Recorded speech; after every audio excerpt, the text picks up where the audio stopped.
Gostaria de convidar os irmãos a abrirem as vossas Bíblias no livro do profeta Zacarias, capítulo 1, do primeiro versículo ao sexto versículo.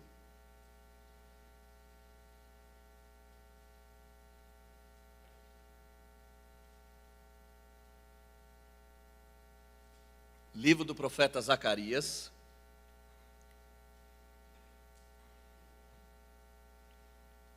capítulo 1, do primeiro versículo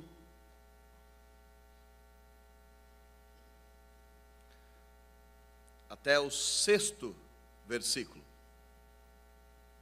Está escrito na santa palavra do Senhor: no 8º mês do segundo ano de Dario, veio a palavra do Senhor ao profeta Zacarias, filho de Berequias, filho de Ido, dizendo: o Senhor se irou em extremo contra vossos pais.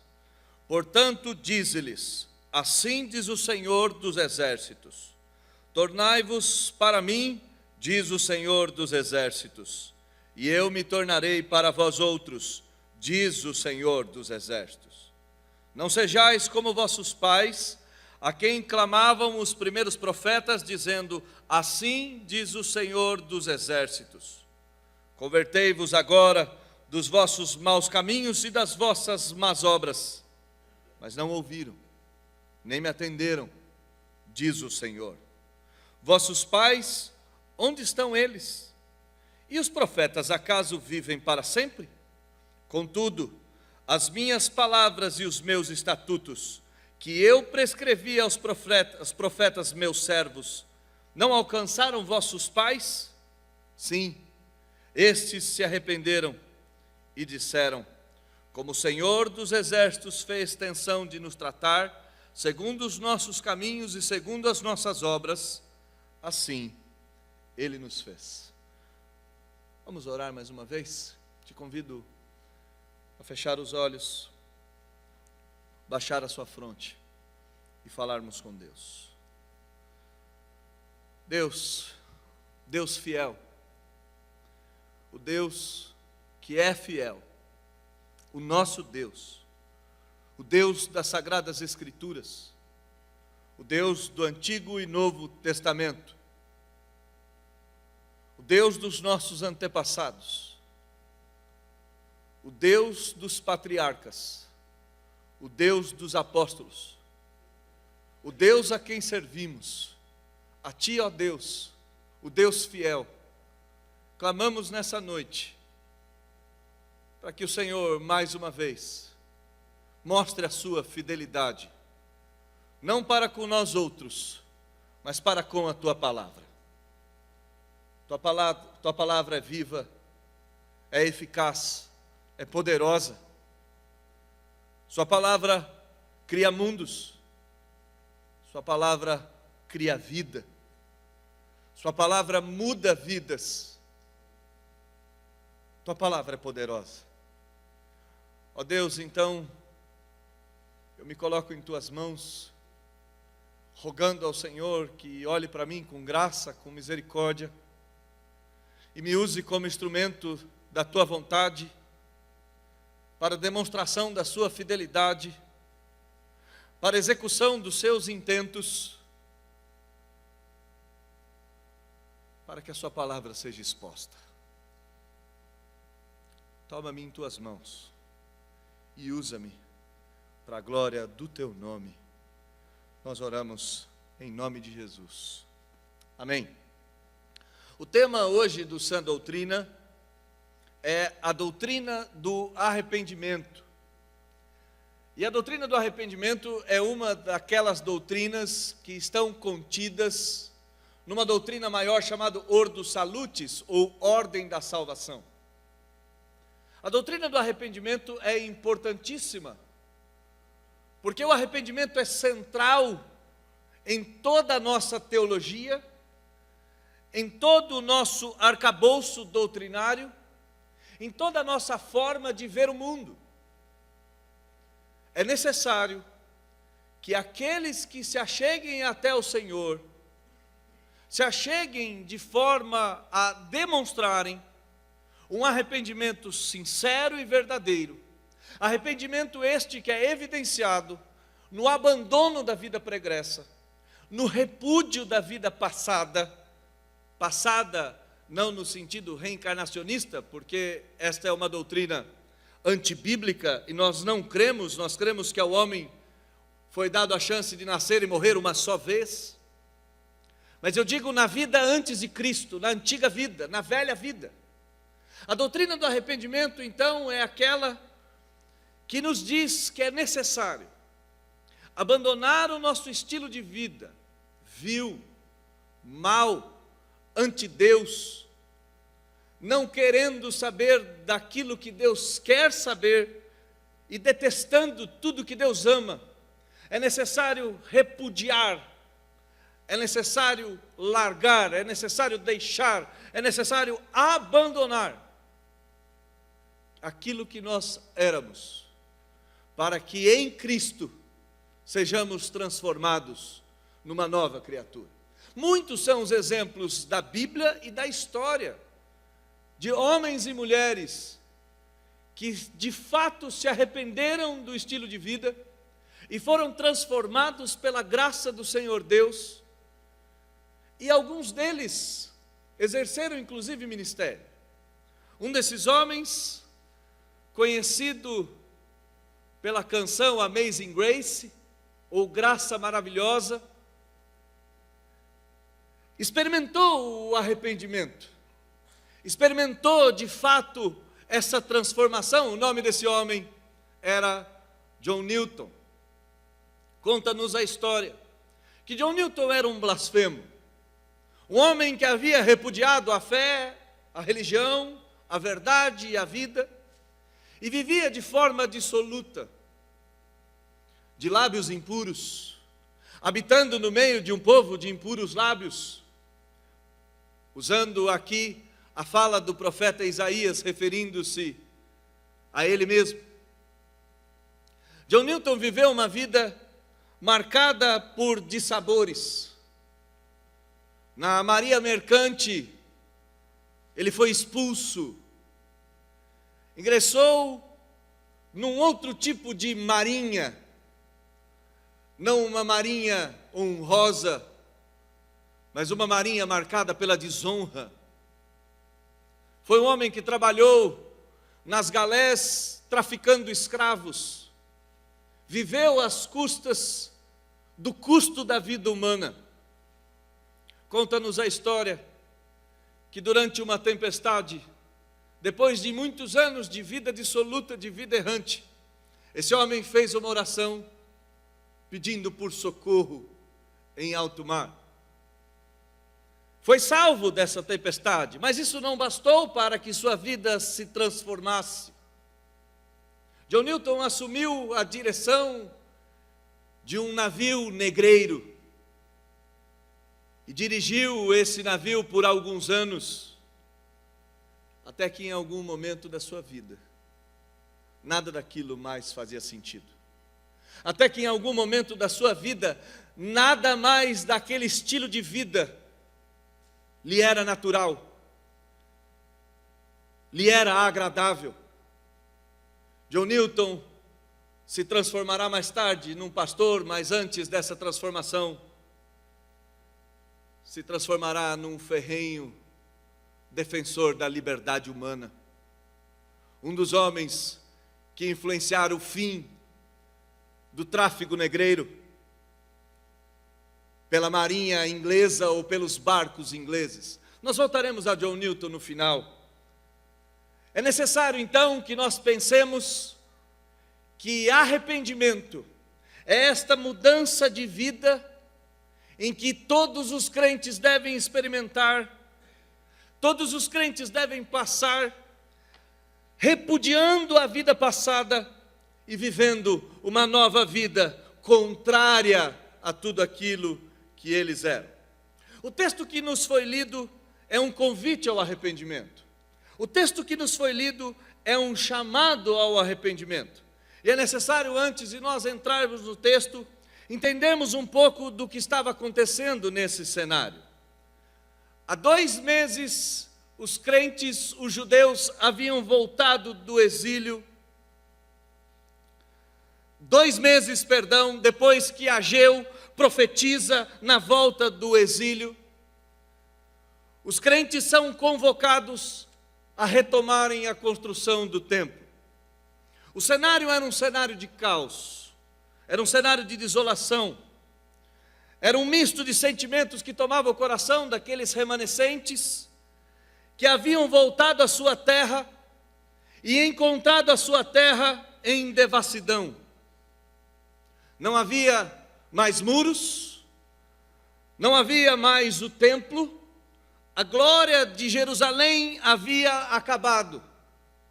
Essa história é contada para nós, no livro de Esdras, no livro de Neemias, no livro de Ageu.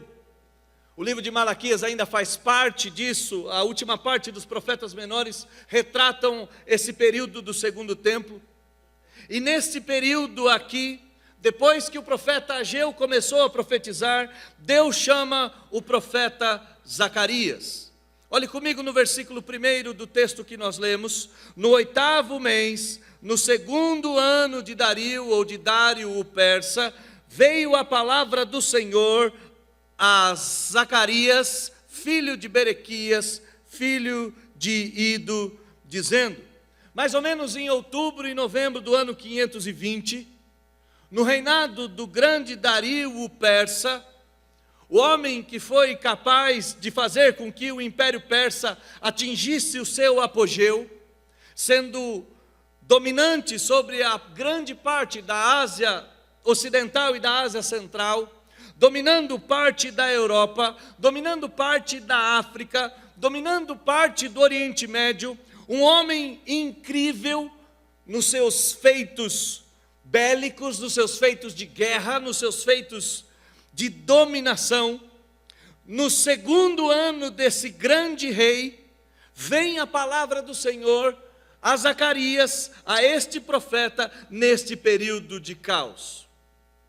Nesse período em que os homens estavam vivendo uma vida cheia de dissabores. Nesse período em que os homens encontram Jerusalém devastada. Os fundamentos do templo já haviam sido postos, mas a obra do templo havia parado.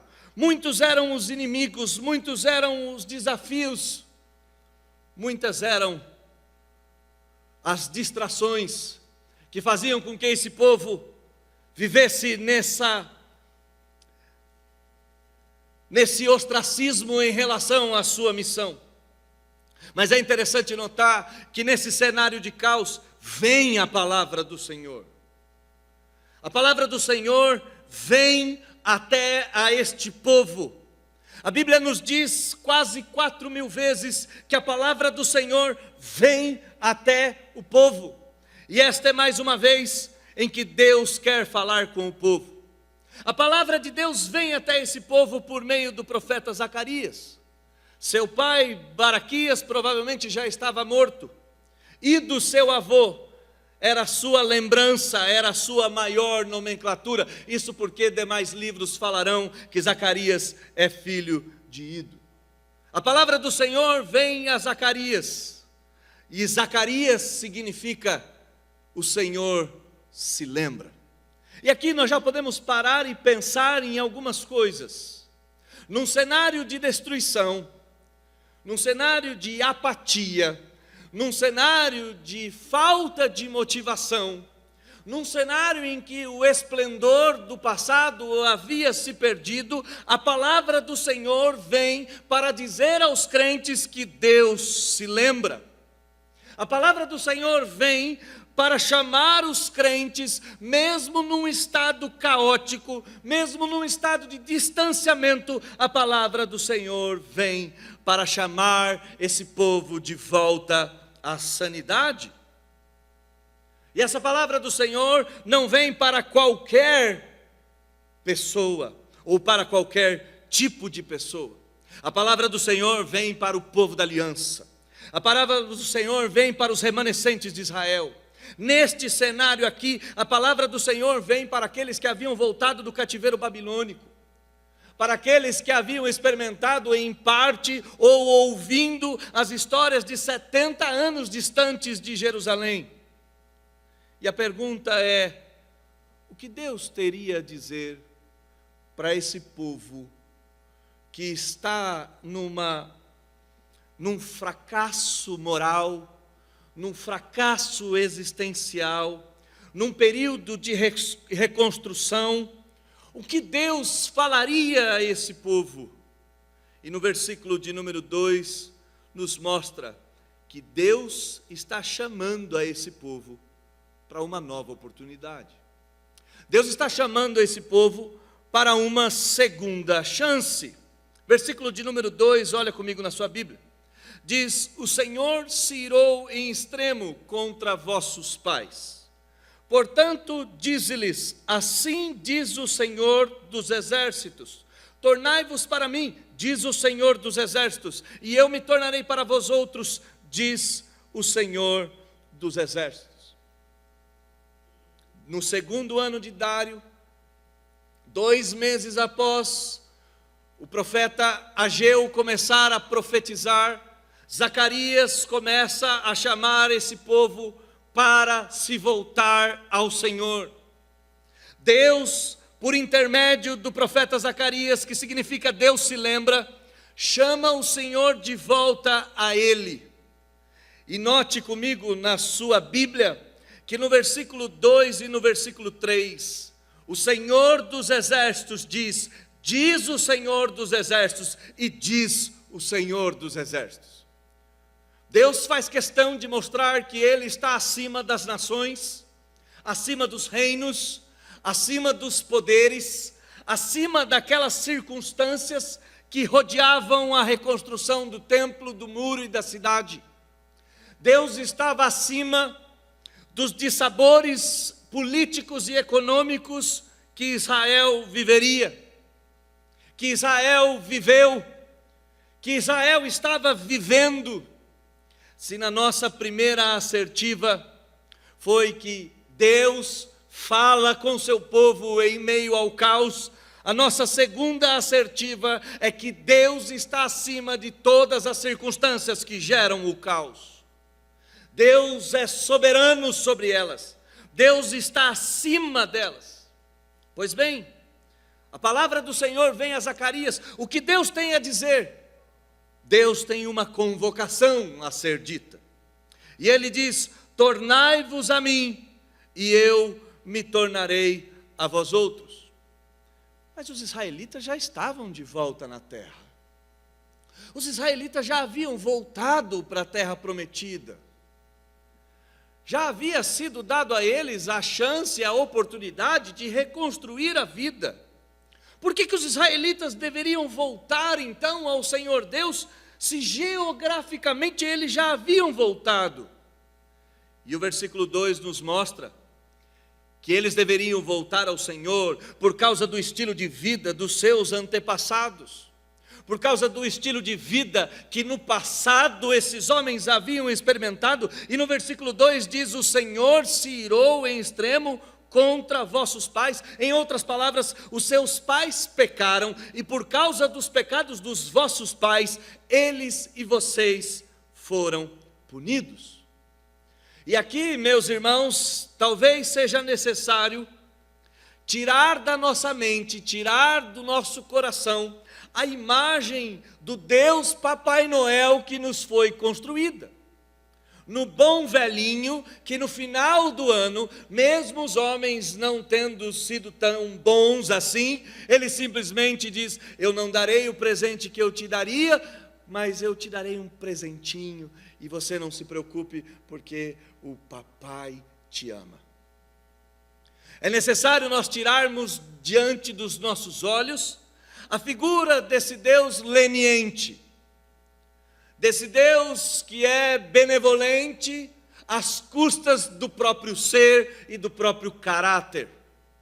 Deus é um Deus que se ira, tardio em irar-se, sim, é verdade, mas se ira. E aqui Deus está chamando o povo a voltar-se a Ele, porque os pais haviam gerado a ira no Senhor, e a ira do Senhor. Você conhece a história. Você sabe que Judá foi levado cativo para a Babilônia por causa dos acúmulos dos erros cometidos. Séculos e séculos de rebeldia, de rejeição da aliança, de idolatria, de paganismo, de desobediência. Os últimos 3 reis desse período colocam a cereja no bolo e geram a apostasia maior do povo de Deus. A somatória dos pecados foi a gota d'água.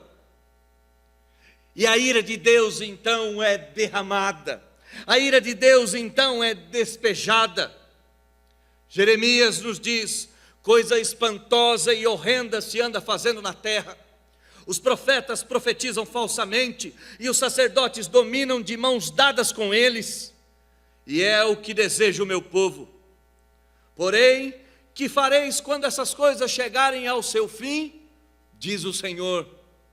Talvez esteja passando pela sua mente não apenas aquele tempo em que o povo foi levado cativo, mas esteja passando na sua mente exatamente o tempo em que vivemos. Um tempo de desolação, um tempo de idolatria, um tempo de paganismo, um tempo de acúmulo de rebeldia, um tempo onde os profetas e os sacerdotes andam de mãos dadas, em busca do próprio enriquecimento, em busca do próprio prazer. Pastores que foram chamados para ser escravos da noiva, se deleitam e se deliciam com a noiva. Crentes que foram chamados a honrar a santidade da igreja, maculam a santidade da igreja, orando por orações ou fazendo orações pecaminosas, destrutivas, hediondas, promíscuas. O mundo daquele tempo não é diferente do mundo do nosso tempo. Deus então manda o povo se voltar a Ele por causa do estilo de vida dos seus antepassados.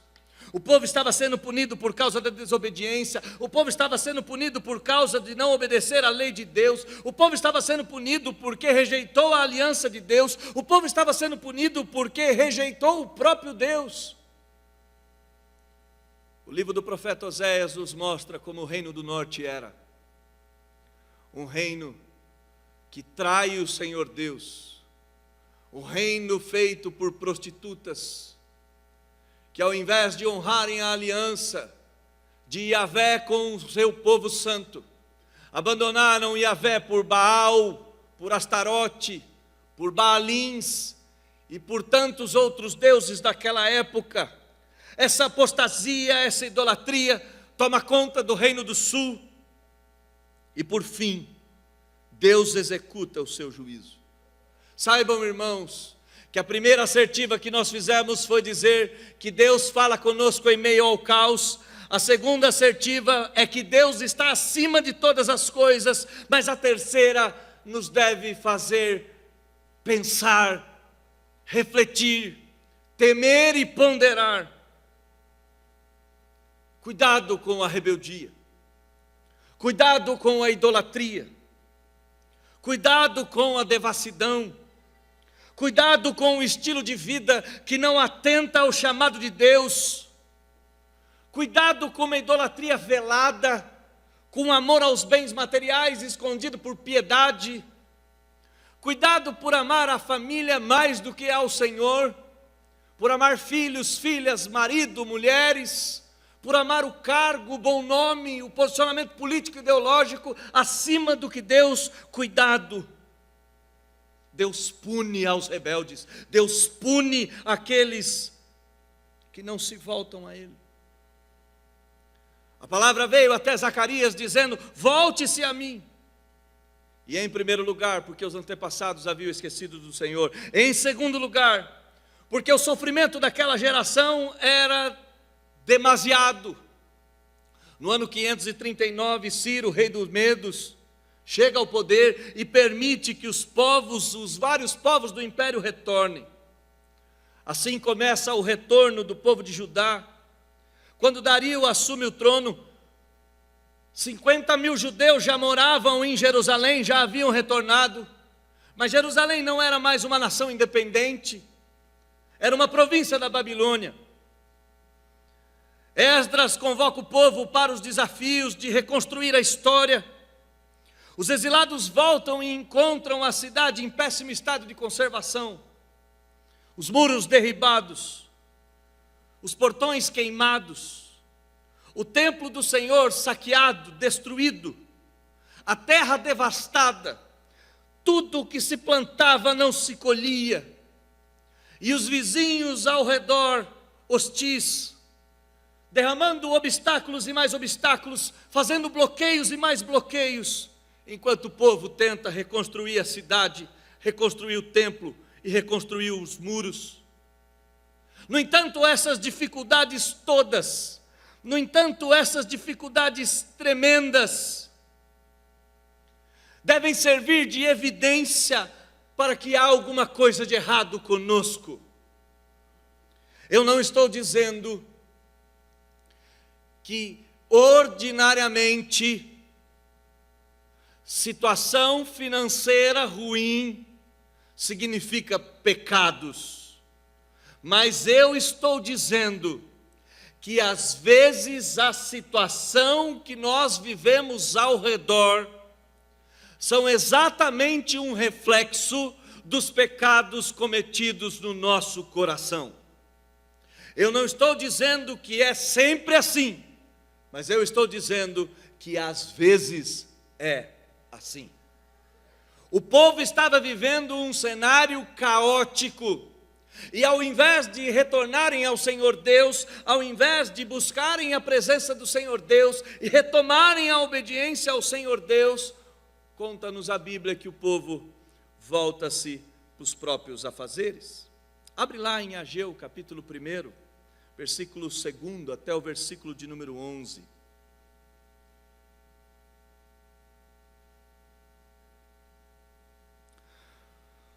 O versículo 2 diz assim: assim fala o Senhor dos exércitos. Esse povo diz: não veio ainda o tempo em que a casa do Senhor deve ser edificada. Veio, pois, a palavra do Senhor por intermédio do profeta Ageu, dizendo: acaso é tempo de habitardes vós em casas apaineladas, enquanto esta casa permanece em ruínas? Ora, pois, assim diz o Senhor dos exércitos: considerai o vosso passado. Tendes semeado muito e recolhido pouco. Comeis, mas não chega para fartar-vos. Bebeis, mas não dá para saciar-vos. Vestivos, mas ninguém se aquece. E o que recebe salário, recebe para pô-lo num saquetel furado. Assim diz o Senhor dos exércitos: considerai o vosso passado. Depois você termina de ler até o versículo de número 12. Deus chama o povo para voltar a trabalhar nas coisas que lhe eram ordenadas. Então entenda, Deus está falando: volte-se a mim, porque o vosso passado vos condena. Volte-se a mim, porque o vosso presente vos condena. Volte-se a mim, porque vocês veem a vida com uma normalidade que eu não mais admito. E aqui nós temos que parar e pensar mais seriamente ainda. É normal cuidarmos primeiro das nossas coisas. É normal vivermos a nossa agenda. É normal termos as nossas prioridades. É normal cuidar de nós mesmos e lambermos as nossas feridas. É normal lutarmos para ter uma vida confortável e o mais confortável possível. É normal seguirmos os nossos propósitos, os nossos feitos. O que Deus está condenando aqui é que o passado de vocês é ruim, volte-se a mim. O cenário que vos rodeia é ruim, volte-se a mim. E a agenda de vocês é ruim, volte-se a mim. Vocês vivem uma vida normal, uma vida cotidiana, em que não me coloca mais sobre as primeiras coisas, não me coloca mais como o primeiro da vossa vida. E saiba você, meu irmão, que o primeiro amor que a Bíblia se refere não é o amor da sua conversão. O primeiro amor que a Bíblia se refere é amar a Deus sobre todas as coisas. Esse é o primeiro amor. Esse é o amor. E quando você talvez diga, eu quero voltar ao primeiro amor, pensando no início da sua conversão, saiba que no início da sua conversão você é um menino na fé. Tem muitas coisas que você não entende. E não dá para comparar o jovem Davi com o velho Davi. Não dá para comparar o jovem Saulo de Tarso com o velho Paulo de Tarso. Não dá para comparar o jovem Pedro com o velho Pedro. À medida que os anos se seguem, o cristianismo vai ficando mais maduro, mais consistente. O melhor cristianismo é o hoje, não é o de ontem. Mas talvez o de ontem amava a Deus sobre todas as coisas. Talvez o de ontem seguia uma agenda de Deus. Fazer as coisas de Deus não era tão pesado, fazer as coisas de Deus não era tão penoso. Esse povo aqui tinha que construir o templo. O templo estava nos seus alicerces e o povo simplesmente disse, não dá. A nossa vida tem mais demandas, a nossa vida tem mais urgência, a nossa vida tem mais dificuldades. Estamos vivendo em casas arruinadas. E Deus diz, antes da agenda de vocês, a minha. Antes das coisas de vocês, a minha. Antes das coisas que vocês acreditam ser verdadeiras, justas e boas, voltem-se para a minha agenda, que aí está a verdade, a justiça e a bondade. Deus então está chamando esse povo a se voltar, abandonar um passado ruim, abandonar um presente ruim, abandonar uma agenda ruim. Mas Deus chama esse povo, e chama esse povo enfatizando que esse povo não pode cometer os mesmos erros que os pais cometeram no passado. Versículo de número 4, até o versículo de número 5, olhe comigo na sua Bíblia. Não sejais como os vossos pais, a quem clamavam os primeiros profetas, dizendo, assim diz o Senhor dos exércitos, convertei-vos agora dos vossos maus caminhos e das vossas más obras, mas não ouviram, nem me atenderam, diz o Senhor. Vossos pais, onde eles estão? E os profetas, acaso vivem para sempre? Deus está chamando para esse povo remanescente olhar para o que aconteceu antes do cativeiro. Olhem para o que ocorreu antes do desastre do templo ter sido saqueado e destruído. Olhem para a vossa história. Vossos pais foram chamados, vossos pais foram convocados, profeta após profeta. Isaías, Jeremias, profetas após profetas, enviados da parte de Deus, levantando a voz, dizendo, assim diz o Senhor, convertei-vos dos vossos maus caminhos. Abandonem a sua realidade presente, abandonem a sua realidade passada, abandonem a sua agenda que tem como Deus a si mesmo.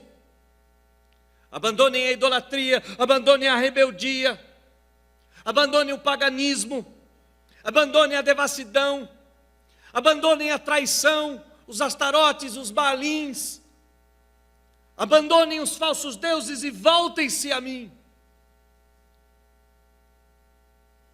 A primeira coisa que Deus nos diz é voltem-se a mim. A segunda coisa que Deus nos diz é não cometam os erros dos vossos pais.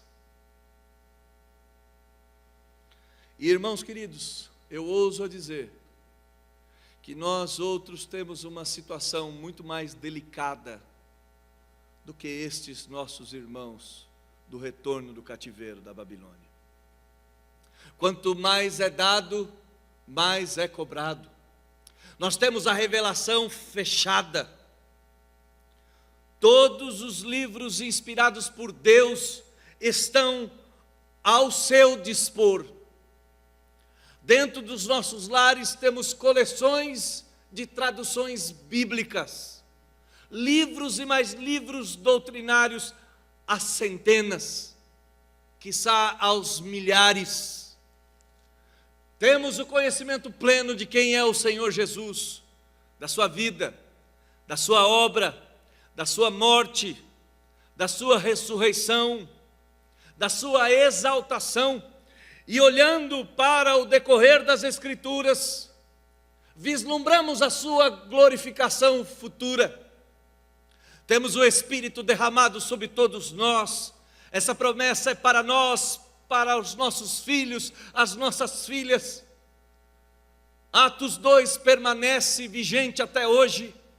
O Espírito foi derramado no Pentecostes para a igreja e nós somos herdeiros desse ato.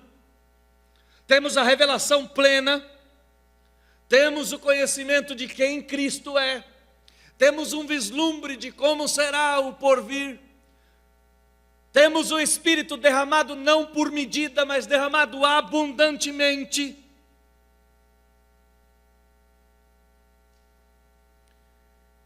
E Deus nos diz: olhem os vossos pais. Aqui Ele não está dizendo para eu olhar meu pai e minha mãe, Ele está dizendo para eu olhar a minha história.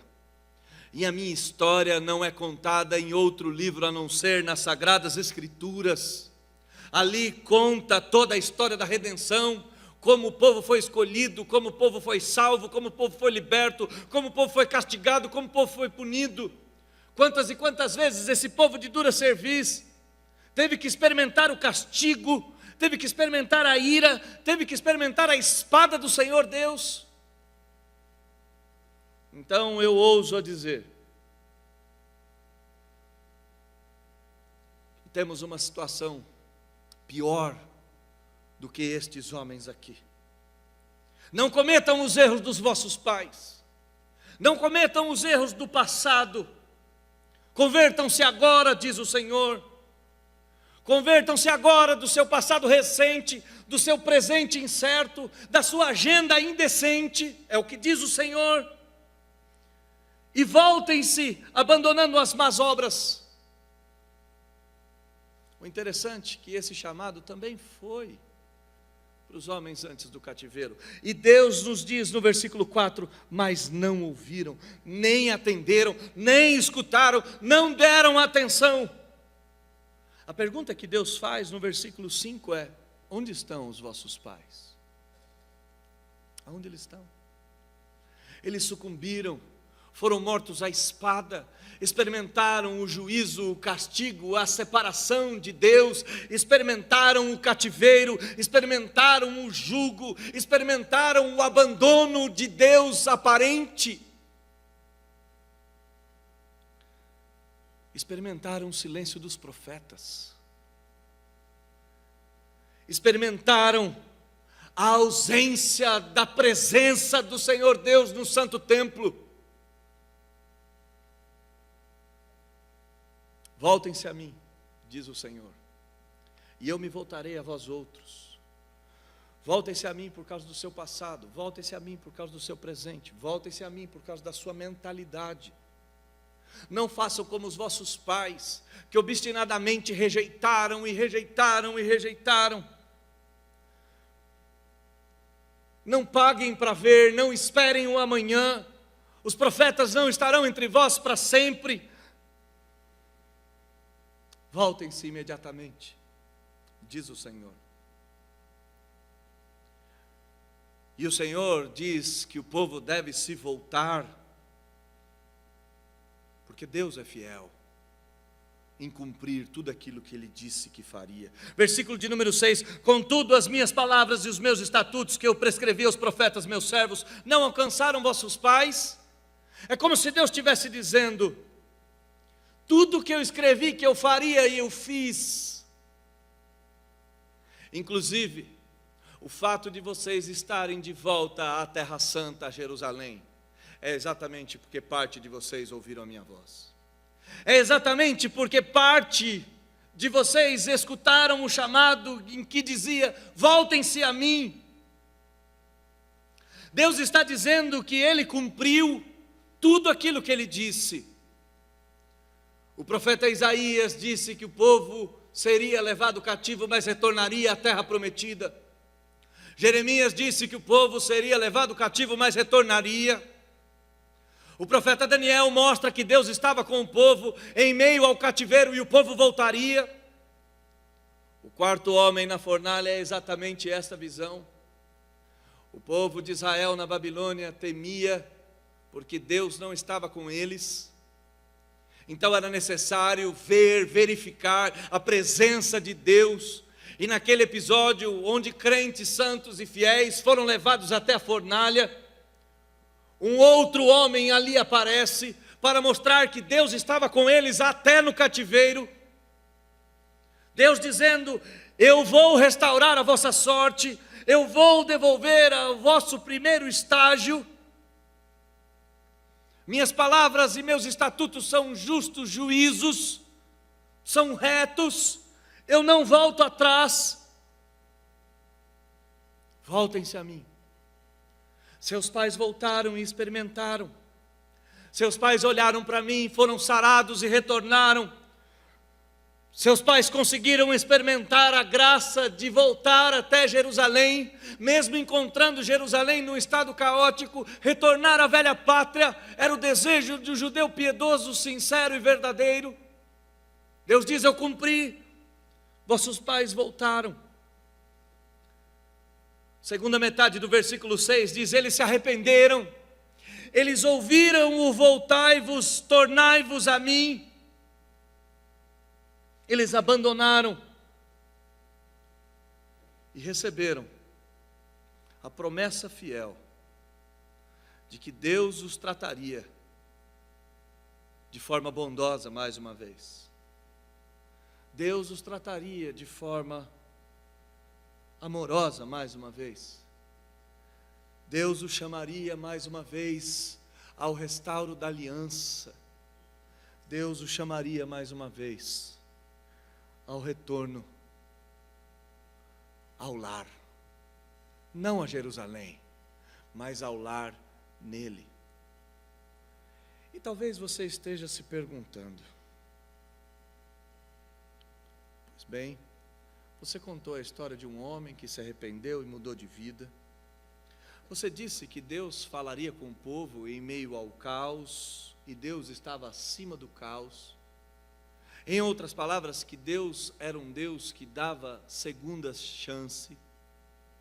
E até agora eu só te escuto falar que o povo está errado, o seu passado era errado, o seu presente era errado, a sua agenda era errada, o povo não se voltava ao Senhor.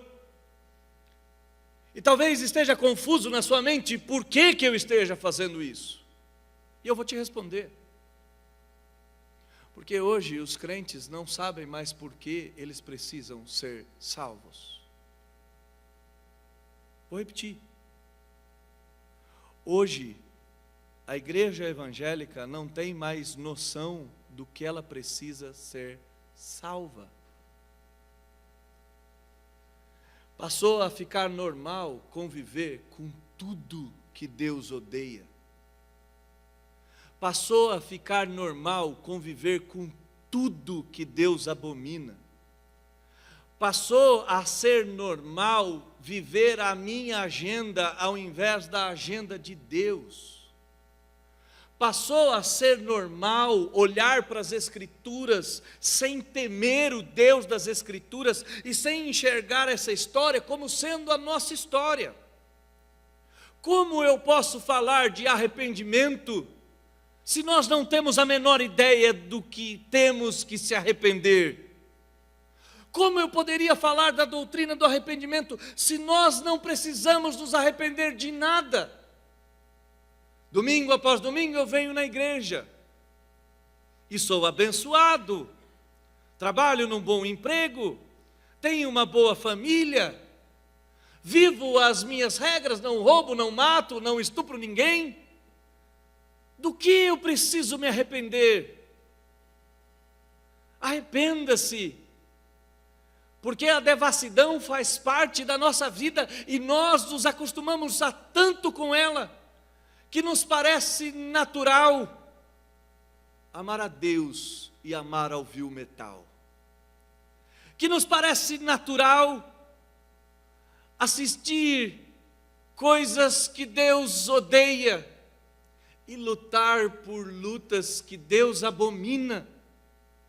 Nos parece natural convivermos com o cativeiro babilônico em qual nós estamos, um aprisionamento pagão, de líderes pagãos, de agenda pagã, de pregação pagã, de louvor pagão. Glória a Deus por essa igreja, glória a Deus pelos louvores cantados aqui. que Deus mantenha a igreja de Pinheiros e tantas outras fiéis, mas nos parece natural. Do que eu preciso me arrepender? Está tudo bem. Olha ao seu redor então, se não basta essa vida espiritual caótica, olha ao seu redor. 32 milhões de evangélicos no país. E o nosso país tem índices de morte maiores do que países em guerra civil. Igrejas em cada esquina. E nem um crente sério que nos represente na política. Ou, se os tem, são poucos. Olha ao nosso redor, nossas cidades. Homens matam por nada.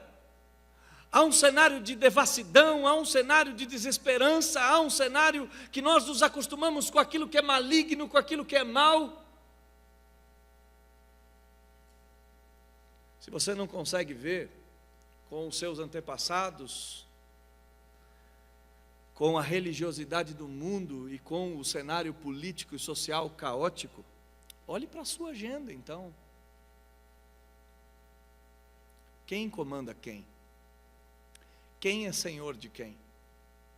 Quem determina o que você compra, o que você come, o que você faz, aonde você vai, aonde você janta, o que você assiste, o que você ama? Quem é senhor de quem? O povo aqui estava vivendo uma vida debaixo do senhorio de si mesmo. E não entendam que eu estou vos acusando, porque eu falaria de nós. Eu também estou incluso, obviamente, é lógico que eu estou incluso.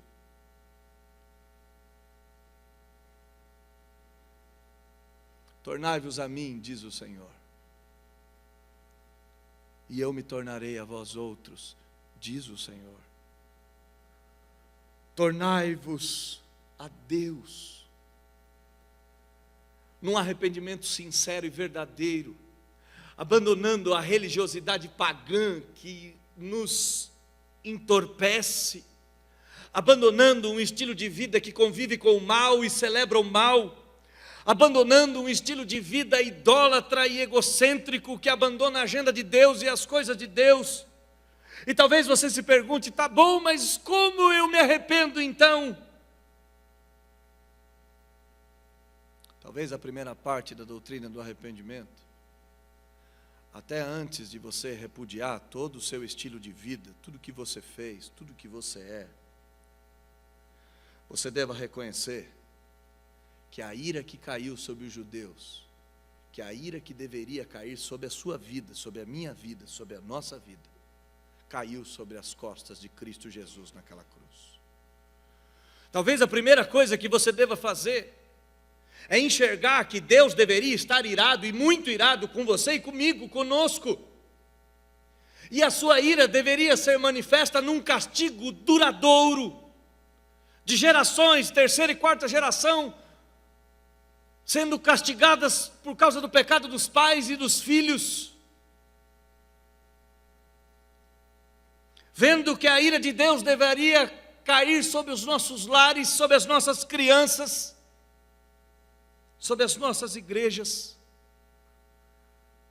Mas aprove ao Senhor moê-lo, aprove ao Senhor dar a Jesus e em Jesus o castigo que nos traria a paz, aprove ao Senhor despejar o cálice da ira nas costas do Senhor e do nosso Salvador Jesus Cristo. A primeira coisa que devemos fazer é olhar para aquela cruz tão distante de nós há quase 2000 anos e enxergar que tudo aquilo que Cristo suportou nos era merecido. Nós merecíamos a ira. E não apenas isso, não apenas merecíamos a ira, mas aquele que foi capaz de obedecer, aquele que foi capaz de cumprir, aquele que foi capaz de testemunhar, de observar os estatutos, os juízos, as leis, de cumprir a agenda que eu e você não conseguimos cumprir, que os nossos pais não conseguiram cumprir. Ele cumpriu no nosso lugar.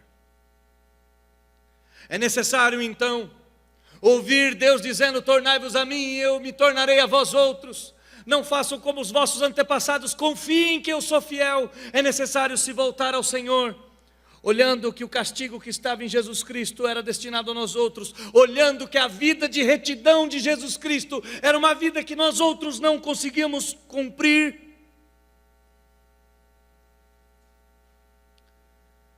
E obediência e sacrifício unidos nos deram perdão. A obediência de Cristo e o sacrifício de Cristo juntos nos trouxe salvação. Vivemos uma vida sem arrependimento.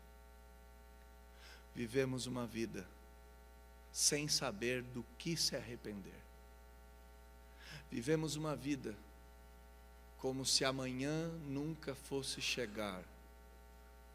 Comemos, bebemos, casamos, damos em casamento, como se a ira de Deus não viesse. A voz do Senhor nos diz: tornem-se a mim. Tornem-se a mim, sabendo que o castigo que nos traz a paz estava em Jesus Cristo. Tornem-se a mim, sabendo que pelas pisaduras de Cristo, isto é, pela obediência do Senhor Jesus, fomos sarados. Tornem-se a mim, sabendo que perdão só pôde ser conquistado por causa do castigo imposto na cruz, por causa da retidão demonstrada na vida. O que é a doutrina do arrependimento? A doutrina do arrependimento é abandonar tudo que nós éramos, abandonar tudo que a gente fez, abandonar um estilo de vida que desonrava a Deus em todas as práticas, largar um passado distante e deixá-lo para trás, e voltar-se para uma nova perspectiva de vida conquistada por Cristo Jesus na cruz do Calvário. Arrependimento é imitar, dentre tantos outros, esse homem chamado John Newton, que de mercador de escravos passou a lutar pela libertação dos escravos, que de blasfemo e imoral transformou-se em pastor, e que um homem de língua suja e de boca perversa se transformou num grande escritor. John Newton compôs: maravilhosa graça, ó, quão doce é o som, que salvou um miserável como eu. Eu estava perdido, mas agora eu me encontrei. Eu estava cego, mas agora eu vejo. Quando estivermos lá, há 10.000 anos, brilhantes como a luz do sol, não teremos menos dias para cantar louvores a Deus do que quando começamos no princípio. Por muitos perigos, labutas e armadilhas eu já passei. A graça de Jesus me trouxe seguro, tão distante, e a graça me levará para casa. Maravilhosa graça. Oh, quão doce é o som que salvou um miserável como eu. Eu estava perdido, mas agora eu me encontrei.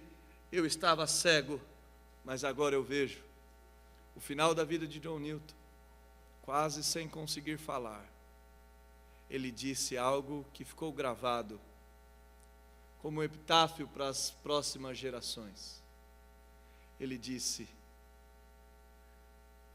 eu sou um tremendo pecador e Cristo é um tremendo Salvador. Arrependei-vos, tornai-vos a Deus, Crede no Evangelho, porque Deus nos prometeu que tornaria a nós outros, nos daria uma nova vida, mudaria o sentido da nossa história e nos traria de volta ao lar. Vamos orar e a gente encerra esse momento de exposição da palavra com essa oração. Deus Todo-Poderoso, perdemos a noção de que precisamos nos arrepender. Não enxergamos mais que precisamos mudar a rota das nossas vidas. Enxergamos pecados nos outros, enxergamos pecados dos crentes do passado na Bíblia, mas não somos capazes de enxergar o pecado em nós mesmos. Não somos capazes de enxergar que a desolação que nos rodeia é fruto dos nossos pecados, é fruto da nossa idolatria, é fruto da nossa falta de compromisso, da nossa leitura bíblica, do nosso tempo gasto com Deus. Não conseguimos enxergar que somos senhores da própria vida e não somos mais servos. Como pastor, ó Deus, não conseguimos enxergar que a sua noiva é Nossa Senhora, não nossa amante. Os crentes não conseguem perceber, ó Deus, que não é possível ter dois senhores, um será desagradado. Não sabemos por que devemos nos arrepender. Talvez esse povo aqui no retorno do cativeiro, lá em Jerusalém, também não soubesse por que precisavam se arrepender. Então a palavra do Senhor vem até eles, dizendo por intermédio do profeta Zacarias, Deus se lembra, e Deus diz, eu me lembro da aliança, eu sou um Deus que dou novas oportunidades, mas digo para vocês, tornem-se a mim, abandonem o passado, abandonem o presente, abandonem a própria agenda e voltem-se a mim. Eu sempre fui fiel, diz o Senhor. Eu nunca falhei, diz o Senhor. Eu disse que vos traria de volta e eu trouxe.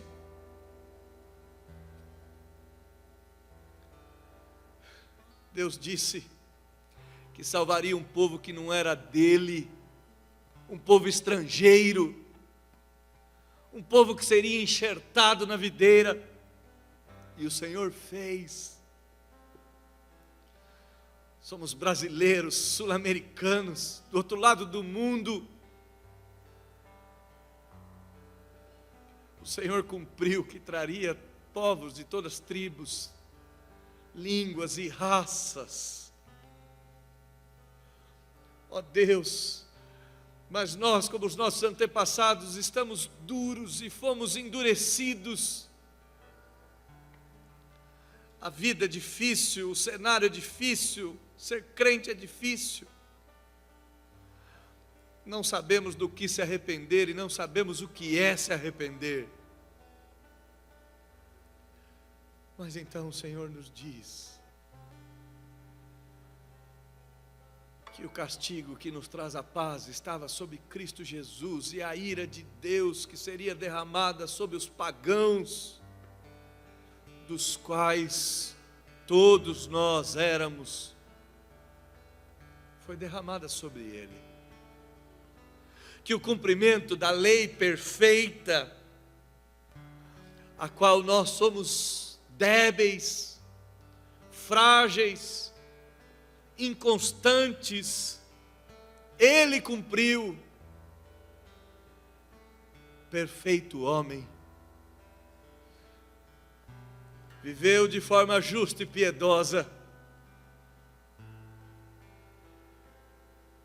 Então o Senhor nos diz que nós devemos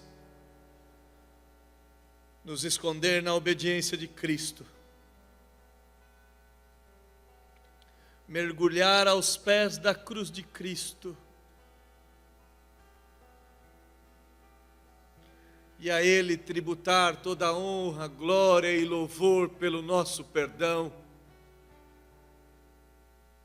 que salvou um triste pecador, que salvou mercadores de escravos, promíscuos, profanos, problemáticos.